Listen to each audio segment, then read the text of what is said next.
Hello, everyone. This is Luke, and today Preslie and I will be talking about an emerging healthcare technology, which is 3D printed kidneys.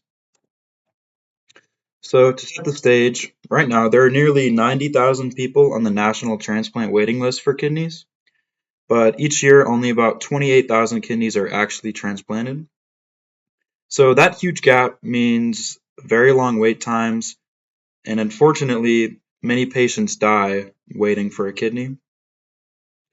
So, 3D printed kidneys offer a promising solution as they have the potential to revolutionize treatment for chronic kidney disease and end-stage renal disease by providing an alternative to both dialysis and traditional organ transplants. So, how the technology works, simply put, 3D printing is the process of making three-dimensional objects from digital designs. And so in this case, this becomes bioprinting, where layers of cells and biomaterials are printed to form organ-like structures. So in this case, scientists can use a patient's own cells, which helps reduce the risk of rejection. And while this technology is still very experimental and hasn't been approved for human use yet, major institutions like the Wake Forest Institute for Regenerative Medicine are making very fast progress. So the idea behind 3D printed kidneys is to replace the need for dialysis or donor transplants entirely. And the first successful 3D printed kidney prototype was completed back in 2002. So right now the primary focus is on treating patients with chronic kidney disease and end-stage renal disease. So the goal is to eventually produce fully functional transplantable kidneys that are customized to each individual patient using their own cells. So there are a lot of really exciting benefits. For instance, 3D printed models of kidneys based on MRI or CT scans can help surgeons plan procedures a lot more precisely, and this reduces the risk of complications and even shortened surgery time in a lot of cases. But along with these, there is a lot of serious risks. For instance, right now we can't fully test these organs before implanting them, so this causes a risk of cancer, dislodgement of the organ, and complications from incomplete blood supply development. And so until human trials begin, it's really difficult to know exactly how safe they are. And yeah, the main risk is just this lack of testing. So there's a lot of work that still needs to be done before we can safely implement this. But so is it creating or replacing something? So 3D printed kidneys are unique because they both replace and create.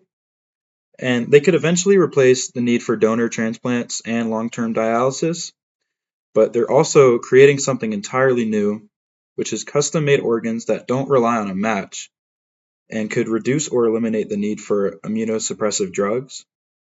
And so this would be a massive shift in how we manage kidney disease as a whole. Hi, I'm Preslie, and I'm going to be doing the second half of Luke and I's presentation. So, as Luke did a great job explaining in the first half, kidneys are obviously of vital importance to humans, and it's just crazy that we've gotten to the point in biomedical technology that we even have 3D printed kidneys.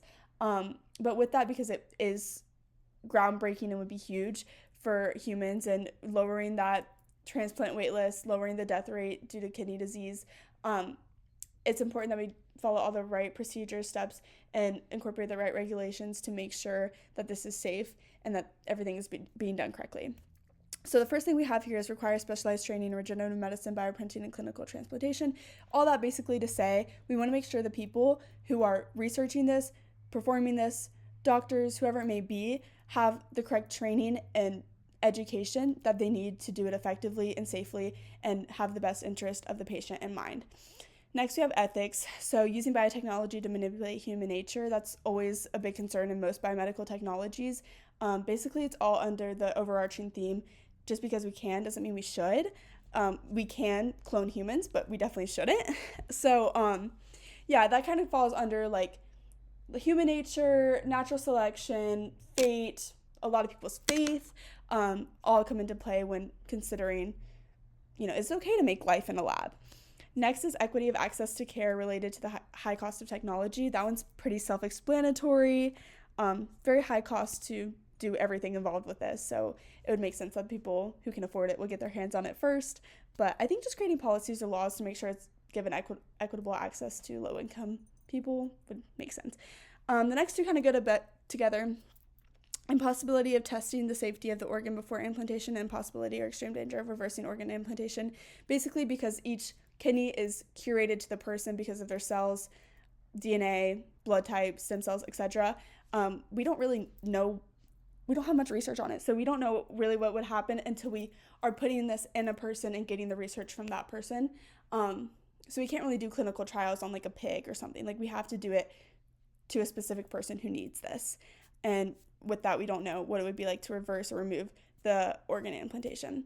So that kind of leads into why it's not yet FDA approved. Still needs a lot of research and development. And once it's FDA approved, we'll ensure a lot more safety. And basically the last little point there is saying everything I just said. Okay, next. So impact on healthcare delivery and triple aim. Improving patient experience reduces wait time for kidneys. That one also is pretty self-explanatory. If we are having these 3D printed kidneys pretty much on demand, it's going to reduce wait times. Lowers transplant rejection risk because these kidneys are curated directly to the patient with their cells, DNA, blood, etc. It's going to heavily lower the transplantation rejection risk. Eliminates dialysis dependency. I mean, dialysis is like an everyday thing for people having to go through that 6 hours a day, and yeah, so this would be instrumental for the people and drastically change their life, not having to go to dialysis every day. Improving patient health. So it addresses chronic kidney disease, which is incredibly common. So bioprinting could become a major tool in treating these patients before the disease progresses to complete kidney failure. And it also reduces death rates in end-stage renal disease, or ESRD, because that has a really high mortality rate. So increasing access to functional kidneys, to 3D printed kidneys, especially those with lower rejection rates, which 3D printed kidneys have, we can help reduce the deaths and extend those patients' lives. Reducing per capita cost. Dialysis costs Medicare over $35 billion a year. Pretty self-explanatory. We'll reduce that cost because not many people need to go to dialysis anymore. Transplants are very costly and scarce. Kind of same thing. When transplants are available, they are coming with very high surgical cost, post-op cost, and donor kidneys are extremely limited, so they're very, very scarce. 3D printed kidneys may offer long-term savings, especially if manufactured at scale. A lot of money at the forefront for 3D printed kidneys, but a lot less money than you would have to pay on that donor list getting treatment every day. And obviously, medical advancement, it is revolutionary in how we approach diagnosis, treatments, and surgical interventions for kidney diseases.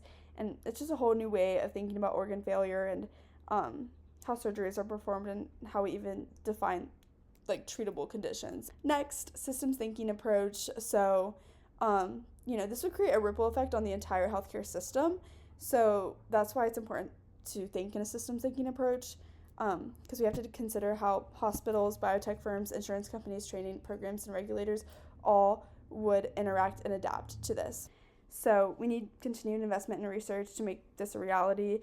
So we need ongoing support from both the public and private sectors to improve this technology, ensure safety, and expand its applications. New education for transplant specialists, kind of already went over that. We need to make sure that they're educated on the new transplant that is being available. And payer reimbursement innovation. So this new plan would challenge how we pay for care. So we might see things like bundled payments, which cover the full transplant process, or even the organ as service model. So that's where hospitals or insurers subscribe to organ availability. So it's innovative. All right, so concluding, 3D printed kidneys, are revolutionary, and it's a complete shift in how we view organ replacement. We're moving beyond the limits of donor shortages and lifelong dialysis, which would be revolutionary for patients going through this.